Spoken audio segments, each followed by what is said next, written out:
আসসালামু আলাইকুম। সাংবাদিক ভাই ও বোনেরা, আপনারা দীর্ঘ প্রতীক্ষায় ছিলেন, সারা জাতি প্রতীক্ষায় আছে। বহু প্রত্যাশার একটা নির্বাচন হয়েছে।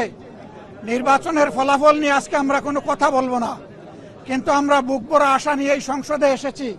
যে এই সংসদ জুলাই শহীদদের রক্তের উপর দাঁড়িয়ে আছে।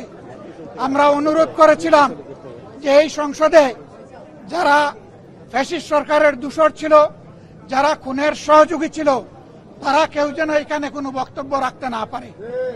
এই প্রেসিডেন্ট তিনটা কারণে অপরাধী, যার বক্তব্য এই মহান সংসদে আমরা শুনতে পারি না।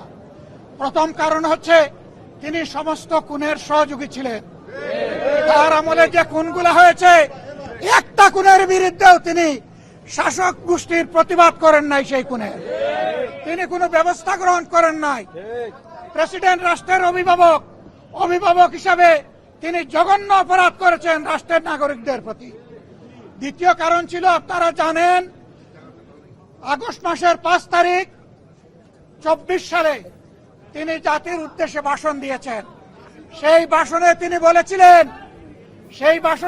বলেছিলেন যে ফ্যাসিস্ট প্রধানমন্ত্রী পদত্যাগ করেছেন এবং তিনি তা মঞ্জুর করেছেন।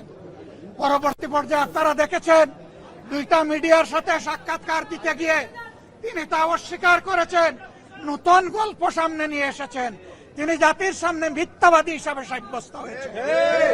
দেশের প্রেসিডেন্ট মিথ্যাবাদী সাব্যস্ত হওয়ার পরে প্রেসিডেন্ট হিসাবে তার আর কোনো নৈতিক অধিকার থাকে না।